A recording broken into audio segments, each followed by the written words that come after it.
this is my old short. Since I'm no longer using this, so I decided to convert it to a useful sling bag. So I'll make two of sling bag from here.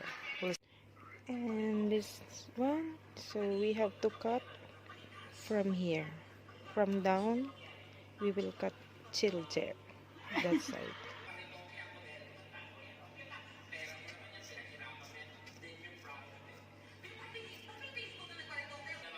And it's already open like that, so we have to cut this side till there.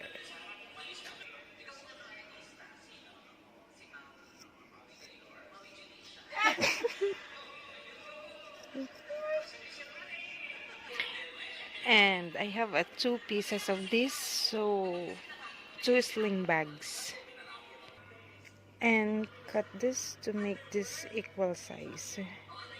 And this I already cut little, so I will turn the side here like that and start stitching here these two sides. Stitch these two sides and this to another side here. We'll stitch like this. Just fold it like this for locking. We have to lock, then start stitching on this side. I already finished half of it by hand. This is my needle, so little bit more. It's finished, so we have to stitch to other side for additional lock. And this is the difference of one stitch. This is one stitch, and this is the two stitches here. This is one stitch only here. It's pretty hard without sewing machine, so you will stitch it manually here. And now that we finished the lock, so we'll start stitching this here. And since it's already finished, so we have to stitch again there for double stitching and for lock. And since it's finished, so we will stitch another stitch here for lock, another stitching.